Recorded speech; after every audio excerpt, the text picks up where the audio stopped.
దేవుని పరిశుద్ధమైన నామానికి స్తోత్రములు. మరోసారి దేవుని సన్నిధిలో కర్మేలోగ్ని అనేటువంటి మా ఈ కార్యక్రమంలో దేవుని యొక్క మాటలు వినడానికి, దేవుని యొక్క సన్నిధిని అనుభవించడానికి, దేవుని పాదముల చెంత చేరి వచ్చిన మీ అందరూ కూడా ప్రభునామమున మరోసారి వందనాలు తెలియజేస్తా ఉన్నాము. ఎలా ఉన్నారండి? మీరందరూ బాగున్నారా? క్రమంగా ప్రార్థనలో మీరు ఏకీభవిస్తూ ఉన్నారు. దేవుడు మిమ్మల్ని ఎంతగానో ఆశీర్వదిస్తాడు. ప్రియ దేవుని బిడ్డలారా, నేటి దినాన ఒక ముఖ్యమైన అంశాన్ని మనం ధ్యానం చేసుకుందాం. అదేమిటంటే, ఇశ్రాయేలీలు ఐగుప్తును విడిచి కనానుకు దేవుని యొక్క మాట చొప్పున దేవుని చిత్తములో వారు ఉన్నారు కాబట్టి వారు విడిపించబడి నడుస్తూ ఉన్నారు. అదే రీతిగా మనము కూడా పాపాన్ని విడిచి కనానుకు అనగా పరలోకమునకు, దానికి పరమ కనాను అని మనం పేరు పెట్టుకోవచ్చు. ఆ పరమ కనానుకు మనము ప్రయాణమై వెళ్తున్నటువంటి స్థితిలో మనమందరం కూడా ఉన్నాం. వారి జీవితంలో, ఇశ్రాయేల్ జీవితంలో వాళ్ళు ఎలా నడిచారు, ఎలాగ దేవుని చేత నడిపించబడ్డారు, వాళ్ళ అవసరాలు దేవుడు ఎలా తీరుస్తూ వచ్చాడు, అదే రీతిగా మనము కూడా పరమ కణానికి వెళ్ళేటువంటి ఈ మార్గములో, మనము ఈ ప్రయాణంలో ఉన్న మనకు దేవుడు ఎలాగ తోడుగా ఉండాలి, ఎలా తోడుగా ఉంటాడు, మనము ఏ స్థితిలో నడవాలి అనేటువంటి కొన్ని మాటలు మనం నేర్చుకుందాం. ఎందుకంటే పాత నిబంధన గ్రంథములో వ్రాయబడినటువంటి పుస్తకాలలో ఆ సారాంశం అంతా కూడా మనకు ఎలా ఉంటుందంటే, ఒక నీడలాగా ఉంటుంది, ఛాయారూపకంగా ఉంటుంది. దాని వాస్తవము నూతన నిబంధనలో మనకు అది కనిపిస్తూ ఉంటుంది. పాత నిబంధన అంతా ఒక టెక్స్ట్ బుక్ లాగా ఉంటే, మనకు అర్థం కాకుండా ఉంటే, నూతన నిబంధన ఒక గైడ్ లాగా మనకు క్లియర్గా అర్థమవటానికి నూతన నిబంధనలో మనం చూడవచ్చు. ప్రియ దేవుని బిడ్డలారా, మనకు వచ్చినటువంటి దర్శనము, కళలు, ప్రత్యక్షతలు అవన్నీ పాత నిబంధనకు చెందినటువంటివిగా ఉంటే, నూతన నిబంధనలో వాటి యొక్క వాస్తవికత, వాటి యొక్క రూపాన్ని మనము చూడవచ్చు. అంటే నా ఉద్దేశము, పాత నిబంధనలో ఉన్నటువంటివి మరలా జరిగేటువంటివిగా ఉంటా ఉన్నాయి. దేవునికి మహిమ కలుగునుగాక. హల్లెలూయా. ప్రియ దేవుని బిడ్డలారా, ఈ సందర్భంలో మనము చూచినప్పుడు మోషే నాయకత్వంలో ఇశ్రాయేల్ ప్రజలు నడుస్తూ ఉన్నారు. దేవుడు వారిని నడిపిస్తూ ఉన్నటువంటి ఆ సమయమున వారికి ఏ కష్టం వచ్చినా, ఏ ఇరుకు వచ్చినా, ఏ అవసరమైనా దేవుని సన్నిధిలో వాళ్ళు ప్రార్థన చేస్తూ ఉన్నారు.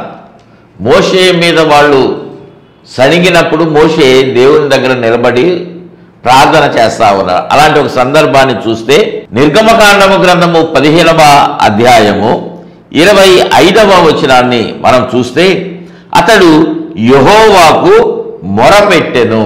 కేవలము మోషే ప్రార్థన మాత్రమే చేసిన వాడుగా లేడు. ఎలా ఉన్నాడు అంటే, మొరపెట్టినటువంటి అనుభవంలో ఉన్నాడు. సందర్భము ఏమిటి అంటే, ఇశ్రాయేల్ ప్రజలు ప్రయాణమై వెళతా ఉన్నప్పుడు వారికి దాహం వేస్తూ ఉన్నది. తాగటానికి అక్కడ నీరు లేనటువంటి పరిస్థితి. షూరు అరణ్యంలోనికి వారు వెళ్ళినటువంటి వారుగా ఉన్నారు. 22వ వచనంలో, మోషే ఎర్ర సముద్రము నుండి జనులను సాగచేయగా వారు షూరు అరణ్యములోనికి వెళ్ళి దానిలో 3 దినములు నడిచిరి, అచ్చట వారికి నీళ్లు దొరకలేదు. ఆ తర్వాత వారు ఎక్కడికి వెళ్ళారంటే, అంతలో వారు మారాకు చేరిరి. మారా అనేటువంటి స్థలానికి వారు వెళ్ళారు. అయితే అక్కడ నీళ్ళైతే ఉన్నాయి కానీ అవి తాగలేని స్థితిలో ఉన్నాయి. మారా అంటే అది చేదైనటువంటి నీళ్లు. ఆ చేదైనటువంటి నీళ్లున్నాయి. కానీ తాగలేని పరిస్థితి. సముద్రంలో చాలా నీళ్లు కనిపిస్తాయి, కానీ ఒక్క గ్లాస్ కూడా, చిన్న మూతలో కూడా నీళ్లు మనం తాగలేము. ఎందుకంటే దాంట్లో మినరల్స్ ఎక్కువగా ఉండటం వల్ల అవి ఉప్పుగా ఉంటాయి కదా, మనం తాగలేము ఆ నీటిని. ప్రియ దేవుని బిడ్డలారా, అట్లాంటి పరిస్థితి ఇశ్రాయేలు ప్రజలు అనుభవించారు. మరి వారికి నీళ్ళు ఎలాగా?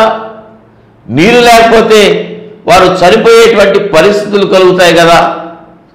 ఆ సమయంలో దేవునికి మోషే మొరపెట్టిన వాడుగా ఉన్నాడు. దేవునికి స్తోత్రం చెల్లిద్దాం. హల్లెలూయా. వ్యతిరేక పరిస్థితి, ప్రాణము పోయేటువంటి పరిస్థితులు ఎదురవుతా ఉన్నాయి. కానీ దేవునికి మోషే మొరపెట్టినప్పుడు మోషేకు దేవుడు చెప్పి అక్కడ ఒక చెట్టును చూపించి ఆ చెట్టును నీళ్ళలో వేయమన్నప్పుడు ఆ నీళ్లు మధురంగా మారిపోయాయి. దేవునికి స్తోత్రం చెల్లిద్దాం. హల్లెలూయా. మోషే దేవుడు చెప్పినట్లుగా చేసినప్పుడు ఆ నీరు, చేదైన నీరు మధురమైన నీరుగా మారిపోయింది. ప్రియ దేవుని బిడ్డలారా, మన జీవితాలకు ఈ సందర్భాన్ని ఒకసారి పోల్చుకొని చూస్తే, మనం ప్రయాణమై వెళ్తా ఉన్నాం కదా. ఐగుప్తును అంటే పాపాన్ని, లోకాన్ని మనం విడిచిపెట్టి వెళ్తూ ఉన్నాం. లోకాశలను విడిచిపెట్టి మనం ముందుకు కొనసాగుతూ ఉన్నటువంటి ఆ సమయమున కొన్నిసార్లు మనకు ఇశ్రాయేలీలకు ఎలాంటి గడ్డు పరిస్థితి ఎదురైందో మన జీవితంలో కూడా నీరు దొరకనటువంటి పరిస్థితే ఏర్పడతా ఉంటుందేమో. మన ప్రాణము పోయేటువంటి పరిస్థితులు నీకు నాకు కలగవచ్చేమో కదా. మనం వెళ్ళేటువంటి మార్గం అంతా సాఫీగా ఉంటుంది అని మనం చెప్పుకోవడానికి వీల్లేదు. మనం యేసయ్యను నమ్ముకున్నా నమ్ముకొనకపోయినా కష్టాలు అనేటువంటివి వస్తూ ఉంటాయి. అయితే మనము దేవుని నమ్మినటువంటి మీదట కొన్ని శోధనలు, కొన్ని కష్టాలు అధికంగా రావచ్చేమో. అయితే ఆ సమయంలో మనము తొట్టిల్లిపోయేటువంటి వారు కొంతమంది ఉంటారు. ఆ కష్టకాలంలో కూడా ప్రభువుని విడవకుండా ఆయననే అంటిపెట్టుకుని ఉండేటువంటి వారు మరికొంతమంది ఉంటారు. మనము ఏ జాబితాలో ఉండాలి, ఏ జాబితాలో ఉన్నాం? కష్టం వచ్చిందని ప్రభువుని విడిచిపెట్టి వెళ్ళిపోతున్నామా? లేకపోతే కష్టం వచ్చినా ప్రభు చెప్పినటువంటి మాట, లోకంలో మీరున్నారు, మీకు శ్రమ కలుగుతుంది, అయినా మీరు ధైర్యం తెచ్చుకోండి, ఎందుకంటే నేను లోకాన్ని జయించి ఉన్నానని ప్రభు మాట్లాడారు కదా. లోకాన్ని జయించినటువంటి ప్రభు నాకున్నారు కాబట్టి నేను ప్రభువుని విడిచిపెట్టను అని ప్రభువుతోనే ఉండేటువంటి వారు కొంతమంది ఉన్నారు. ఒక ప్రశ్న మీకు వేస్తా ఉన్నా, ఈ రెండు అనుభవాల్లో ఉన్నటువంటి వారు ఉన్నారు, మీరు ఏ జాబితాలో ఉన్నారు? మీరు ప్రభువుని విడిచిపెట్టి వెళ్ళారా? అంటే ప్రభువు దగ్గర దీవెన మాత్రమే పొందుకుంటారు, కానీ కష్టం వస్తే ప్రభువుని విడిచిపెడతారా? ఆ స్థితిలో ఉన్నారా?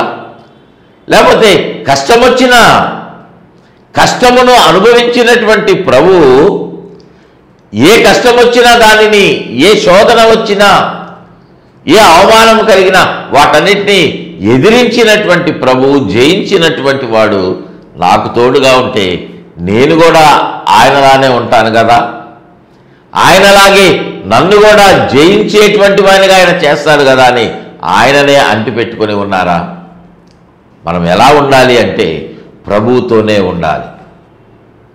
నేటి దినాల్లో ఉన్నటువంటి ప్రజలు ఎలా ఉన్నారంటే దేవుని దగ్గర నుండి ఆశీర్వాదమే పొందుకోవాలనేటువంటి స్థితిలో ఉన్నారు. కానీ చిన్న కష్టం వచ్చినా, చిన్న బాధ ఎదురైనా వారు ఏం చేస్తూ ఉన్నారంటే ప్రభువుని విడిచిపెడతా ఉన్నారు, ప్రభువుని విడిచిపెడతా ఉన్నారు. ఒక్క పూట ఆహారము కొరకు ఏశావు ఎలాగా జ్యేష్ఠత్వాన్ని పోగొట్టుకున్నాడో ఆ స్థితిలోనే మనం వెళ్ళిపోతున్నామేమో. ప్రియ దేవుని బిడ్డలారా, అది మనకు ఏమాత్రము ఆశీర్వాదకరం కాదు, అది ఏమాత్రము మంచిది కాదు. మనం ఆగిపోయినటువంటి స్థితిలో ఉంటే మనలను నడిపించడానికి ఆయన ఒక మాట చెప్తా ఉన్నాడు. చూడండి, నిర్గమకాండము గ్రంథములో 14వ అధ్యాయము 15వ వచనంలో అక్కడ దేవుడు మోషేతో అంటున్నాడు, యెహోవా మోషేతో, నీవేళ నాకు మొరపెడుచున్నావు, సాగిపోవుడి అని ఇశ్రాయేలీలతో చెప్పుము. మీరెందుకు ఆగిపోతున్నారు? సాగిపోండి, ఆగిపోవద్దు అని మోషేకు దేవుడు చెప్తున్నాడు. ఇశ్రాయేలుతో ఈ మాట చెప్పు అని. ఎందుకు ఆగిపోయారు? వారు విడిపించబడ్డారు ఐగుప్తులో. విడిపించబడినటువంటి ఆ దినము నుండి దేవుడు వారిని నడిపిస్తా వస్తా ఉన్నాడు. అయితే ముందు ఎర్ర సముద్రం అడ్డుగా వచ్చింది. ఎర్ర సముద్రం అడ్డు వస్తే దాటి వెళ్ళలేనటువంటి పరిస్థితులు అక్కడ వాళ్ళకు కనిపించాయి. సరే, అక్కడ 2-3 రోజులు ఆగి వెళదాము అంటే సముద్రం ఏమైనా మాయమైపోతుందా 2-3 దినాల తర్వాత? అది ఏదో వరదలు వస్తే ఏర్పడినటువంటిది కాదు కదా. అది సహజంగా అక్కడ ఉన్నటువంటి ఆ ప్రాంతము, సముద్ర ప్రాంతము. ఎన్ని దినాలున్నా, ఎన్ని సంవత్సరాలున్నా ఆ సముద్రం అలానే ఉంటుంది. వాళ్ళు వెళ్ళలేరు.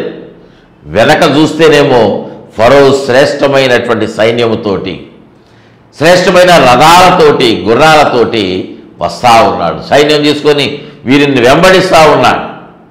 వాళ్ళ చేతిలో పడితే చనిపోవాలి, ముందుకు వెళ్తే ఎర్ర సముద్రంలో పడి చనిపోతాం. మోషే, మేమేమైపోవాలి ఇక్కడ అని వారు మోషే మీద సణుగుతా ఉన్నారు. తిరుగుబాటు చేయటం ప్రారంభిస్తే మోషే ఏం చేస్తున్నాడో తెలుసా? దేవునికి మొరపెట్టాడు. మనం చదివినటువంటి ఆ వచనంలో ఆ సాగిపోవుడు అనేటువంటి పదానికి ముందు ఉన్నటువంటి మాట, నీవేళ నాకు మొరపెడుతున్నావని మోషేను దేవుడు ప్రశ్నించాడు. అంటే మోషే ఏ స్థితిలో ఉన్నాడు దేవుని దృష్టిలో అంటే మొరపెడతా ఉన్నాడు, మొరపెడతా ఉన్నాడు.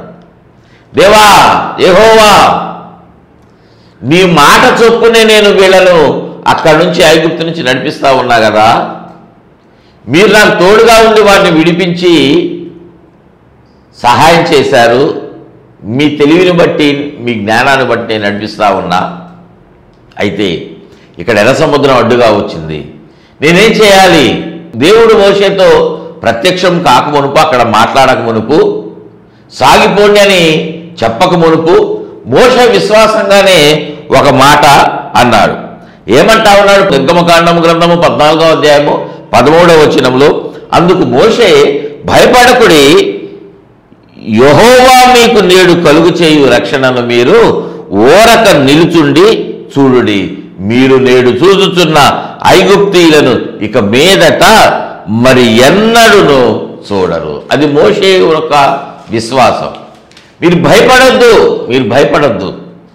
ఏ దేవుడైతే మిమ్మల్ని విడిపించాడో, ఏ దేవుడైతే మీ ప్రార్థన ఆలకించి ఆయన మిమ్మలను విడిపించి నడిపిస్తా ఉన్నాడో ఆ దేవుడే మిమ్మలను కాపాడతాడు.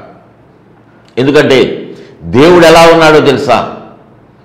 ప్రియ దేవుని బిడ్డలారా, మనం దేవునికి ఎందుకు మొరపెట్టాలో తెలుసా? నిర్గమకాండం గ్రంథం 3వ అధ్యాయంలో హోరేబు పర్వతం మీదకు మోషే వచ్చినప్పుడు దేవుడు ప్రత్యక్షపరచుకొని మోషేతో మాట్లాడుతూ ఉన్నాడు.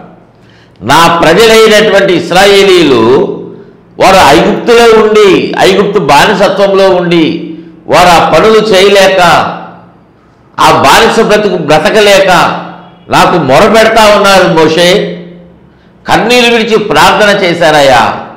వారి ప్రార్థన నేను విన్నాను. వారిని విడిపించడానికి, వారిని ముందుకు నడిపించడానికి నేను దిగి వచ్చి ఉన్నానని దేవుడు మోషేతో మాట్లాడాడు. ప్రియ దేవుని బిడ్డలారా, ఆయన బిడ్డలుగా ఉన్నటువంటి వారు, ఆయనకు మొరపెట్టేటువంటి వారు, వారు ఏ మతానికి, ఏ కులానికి చెందిన వారైనా, ఈ మాట జ్ఞాపకం పెట్టుకోండి ప్రియ సహోదరుడా, ప్రియ దేవుని బిడ్డలారా, ఈ మాట గుర్తుపెట్టుకోండి. నువ్వు ఏ వర్గానికి చెందిన వారైనా కావచ్చు, ఏ కులానికి చెందిన వారైనా కావచ్చు, ఏ మతానికి చెందిన వారైనా కావచ్చు. ఈ లోకంలో మతములు, కులములు అనేటువంటివి మనిషి ఏర్పాటు చేసుకున్నాడు, కానీ దేవుడు ఏర్పాటు చేయలే కదా. ఈ యొక్క ఆచారాలు, కట్టుబాట్లు అనేటువంటివి దేవుడు ఏర్పాటు చేయలేదు. ఆయన అందరినీ ఒకే రీతిగా కలుగు చేశాడు. కానీ మనమే ఈ విభేదాలు కలుగు చేసుకొని సృష్టించుకొని మీ దేవుడు మా దేవుడని తేడాలు ఏర్పాటు చేసుకున్నాం. ప్రియ దేవుని బిడ్డలారా, మనము ఏర్పాటు చేసుకున్నటువంటి ఆ వేరే మతాలలోనే ఉన్నటువంటి వాళ్ళైనా కూడా యేసయ్యాని ఆయన దగ్గరకు వచ్చి మొరపెడితే వారు ఉన్నటువంటి పరిస్థితి ఎలాంటిదైనా సరే, ఎర్ర సముద్రంలో లాంటి సమస్యలు, అవి తొలగిపోనటువంటి సమస్యలున్నా, బలమైనటువంటివిగా ఉన్న దేవుడు తప్పనిసరిగా, ఈ మాట గుర్తుపెట్టుకోండి, తప్పనిసరిగా వారికి విడుదలను దయచేసేవాడుగా ఉన్నాడు. దేవునికి స్తోత్రం చెల్లిద్దాం. హల్లెలూయా. ఎరికో గోడలు అడ్డుగా వచ్చిన, కోట గోడల లాంటి సమస్యలున్నా, ఎర్ర సముద్రం లాంటి భయంకరమైనటువంటి పరిస్థితులు వారి ముందు నిలిచి ఉన్నా మీరు భయపడద్దు. ఎందుకో తెలుసా? దేవుడు అంటున్నాడు, మీరు సాగిపోండి, సర్వశక్తి కలిగినటువంటి దేవుడని నేను ఎర్ర సముద్రమునైనా నేను పాయలుగా చేస్తాను. దేవునికి స్తోత్రం చెల్లిద్దాం. హల్లెలూయా. అటువంటి వాడు దేవుడు అంటున్నాడు, మీరు సాగిపోండి, మీరు సాగిపోండి. ప్రియ దేవుని బిడ్డలారా, ప్రియ దేవుని బిడ్డలారా, ప్రియ సహోదరి సహోదరుడా, మీరు ఆగిపోవద్దమ్మా. ఎక్కడ? దేవుని నమ్మండి, విశ్వాసముతో అడుగు వేయండి. దేవుడు మిమ్మలను బలముగా ముందుకు నడిపించడానికి ఆయన సర్వశక్తిమంతుడు. ఏ సమస్య అయినా సరే ఆయన తొలగించి వేసేటువంటి వాడు. దేవుడు చెప్పిన రీతిగా ఆయన ఆ ఎర్ర సముద్రమును 2 పాయలుగా చేసినప్పుడు ఆరిన నేల మీద నడిచినట్లు ఇశ్రాయేలీలు అవతలకి నడిచి వెళ్ళారు. దేవుడు వారిని విడిపించాడు. దేవునికి స్తోత్రం చెల్లిద్దాం. హల్లెలూయా. ఇశ్రాయేలీలు నడిచినట్లుగా ఐగుప్తు సైన్యము అలాగే నడవటానికి ప్రయత్నించింది, కానీ దేవుడు వారిని ఆ 2 భాగాలు విడిపోయినటువంటి ఆ సముద్రం కలిసిపోయింది. వారందరూ నీళ్లలో చనిపోయారు. ప్రియ దేవుని బిడ్డలారా, మోషే అన్నాడు కదా, మీరు చూస్తున్నటువంటి ఈ యొక్క ఐగుప్తీయులను, ఈ సైన్యాన్ని మీరు మరెన్నడూ కూడా చూడరు. దేవునికి మహిమ కలుగును గాక. హల్లెలూయా, హల్లెలూయా. ప్రియ దేవుని బిడ్డలారా, ఎప్పుడు ఏ సమస్యను బట్టి మీరు అధైర్యపడవద్దు, కానీ దేవునికి మొరపెట్టండి, మొరపెట్టండి. ప్రార్థన చాలామంది చేస్తూ ఉంటారు. కొంతమంది 5 నిమిషాలు చేస్తారు, కొంతమంది గంట ప్రార్థన చేస్తారు, కొంతమంది కొన్ని గంటలు చేస్తారు. కానీ ప్రార్థన చేయటం వేరు, మొరపెట్టడం అంటే దేవుని పాదాలు పట్టుకొని ఆయన పాదాలను కన్నీళ్లతోటి, కన్నీరు విడిచి ప్రార్థన చేస్తూ మన కన్నీటితో ఆయన పాదాలు కడిగినటువంటి అనుభవం మొరపెట్టడం. దేవా నిన్ను విడిచిపెట్టనయ్యా అని యాకోబు వలె ప్రార్థన చేయటము, అది మొరపెట్టేటువంటి అనుభవం. ప్రియ దేవుని బిడ్డలారా, ప్రార్థనలో లోతైనటువంటి అనుభవము మొరపెట్టడం. ప్రార్థనలో మరొక ఉన్నతమైనటువంటి మెట్టు, అది ఎక్కలేనటువంటి మెట్టుగా ఉండొచ్చేమో, నువ్వు ఎక్కువ దేవుడిని ముఖదర్శనం నువ్వు చూస్తావు. దేవునికి స్తోత్రం చెల్లిద్దాం. హల్లెలూయా. దేవుని ముఖమును చూస్తావు, దేవుని దర్శనాన్ని చూస్తావు, దేవుని యొక్క ప్రత్యక్షత, ఆయన స్వరం వినేటువంటి ఆ ప్రత్యక్షతను పొందుకుంటావు, దేవుని వాగ్దానాలు పొందుకుంటావు. ప్రియ దేవుని బిడ్డలారా, మొరపెట్టావా నీ జీవితంలో? ఎప్పుడైనా నీ జీవితంలో ఎప్పుడైనా మొరపెట్టిన అనుభవం నువ్వు కలిగి ఉన్నావా? మొరపెట్టండి, ఈ అనుభవంలోనికి రండి. దేవుడు మిమ్మలను బహుగా దీవించేవాడుగా ఉన్నాడు. దేవునికి స్తోత్రం చెల్లిద్దాం. హల్లెలూయా. ప్రియ దేవుని బిడ్డలారా, దేవుడు మోషే ద్వారా ఇశ్రాయేలీలకు చెప్పినటువంటి ఆ మాట, మీరు సాగిపోవుడని చెప్పినటువంటి ఆ మాట ప్రకారంగా వారు ముందుకు వెళతా ఉన్నారు. వెళ్ళేటువంటి క్రమంలో ఒక స్థలము నుండి మరొక స్థలానికి వాళ్ళు మారుతా ఉన్నారు కదా. అంటే వారు పగలు నడుస్తూ ఉన్నారు, చీకటి పడిన తర్వాత వారు గుడారాలు వేసుకొని అక్కడ రాత్రి ఉండి మళ్ళా దేవుని యొక్క మాట ప్రకారం వాళ్ళు మళ్ళా నడుస్తూ ఉన్నారు. అట్లాగా వారు 40 సంవత్సరాలు నడిచినటువంటి వారుగా ఉన్నారు. ఒక స్థలము నుండి వేరొక స్థలానికి వారు వెళ్ళినప్పుడు అక్కడ ఆ వెళ్ళేటువంటి క్రమములో వారు ఒక నూతనమైన అనుభవాన్ని పొందుకుంటా ఉన్నారు. నూతనమైనటువంటి ఒక అనుభవము, అంతకు మునుపు వారి జీవితంలో వారు చూడనటువంటి అనుభవము వారు కలిగినటువంటి వారుగా ఉన్నారు. అంత మాత్రమే కాదు, అక్కడ ఉన్నటువంటి సమయమున అక్కడ కొంత సమయము ఆగినటువంటి ఆ పరిస్థితుల్లో దేవుడు వారికి తోడుగా ఉన్నాడు. శారీరకంగా, ఆత్మీయంగా దేవుడు వారిని బలపరిచినటువంటి వాడుగా ఉన్నాడు. మరి ముఖ్యంగా మోషేను ఇదే అనుభవం మనం కూడా కలిగి ఉంటా ఉన్నాం. మోషే చాలా నేర్చుకున్నాడు. ఆ ప్రయాణంలో దేవుని మీద ఆధారపడటము ప్రాముఖ్యంగా నేర్చుకున్నాడు. ఏ కష్టం వచ్చినా దేవుని ముఖాన్ని చూసి దేవా అని ప్రార్థన చేయటం మోషే నేర్చుకున్నాడు. ఈ అనుభవాలు ఆయన బిడ్డలముగా ఉంటున్నటువంటి మనము, నూతన నిబంధన ఇశ్రాయేలీలముగా ఉంటున్నటువంటి మనము, ఆయన రక్తములో కడగబడినటువంటి అనుభవంలో ఉన్నటువంటి మనము, నమ్మి బాప్తిజం పొంది సంఘములో చేర్చబడి ఉన్నటువంటి మనమందరము కూడా ఈ స్థితిలోనే ఉంటా ఉన్నాం. ఇశ్రాయేలు ప్రజలు ఎలాగా ఐగుప్తుని విడిచిపెట్టి వచ్చారో, నూతన నిబంధన ఇశ్రాయేలుగా ఉన్నటువంటి మనము ఈ పాపముతో ఉన్నటువంటి పాపపు లోకమును, ఐగుప్తును మనము విడిచిపెట్టాము.